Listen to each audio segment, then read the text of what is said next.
بسم اللہ الرحمن الرحیم الحمد للہ رب العالمین والصلاة والسلام علی خاتم النبیین۔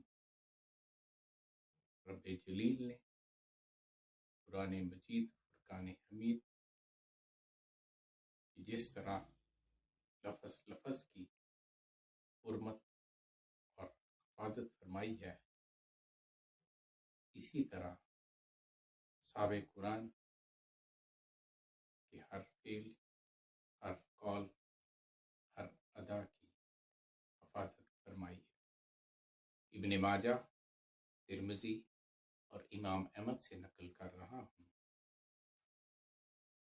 حضرت عبداللہ بن عمر رضی اللہ عنہ فرماتے ہیں کہ نبی محتشم صلی اللہ علیہ وسلم ایک روز منبر پر جلوہ افروز تھے۔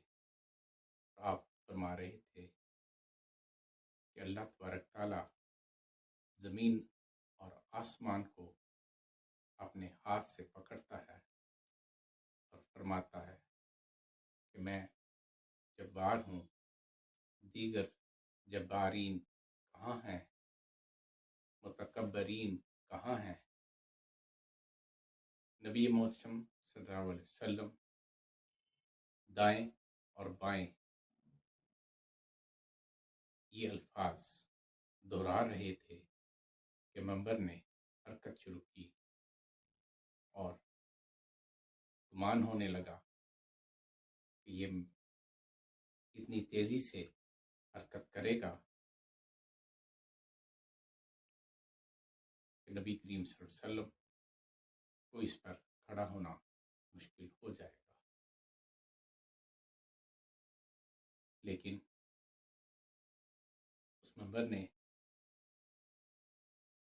حرکت جاری رکھی، نبی کریم صلی اللہ علیہ وسلم نے اپنا خطبہ جاری رکھا حتیٰ کہ وہ پرسکون ہو گیا۔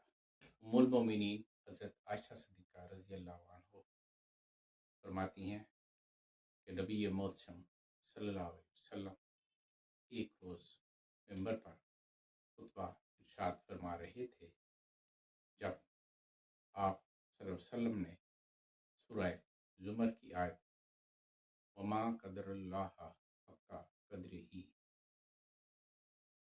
تلاوت فرمائی تو منبر حرکت کرنے لگا۔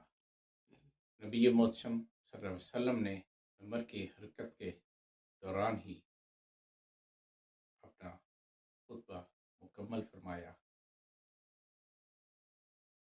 اور آپ اطمینان سے خطبہ ارشاد فرماتے رہے۔ وما توفیقی الا باللہ۔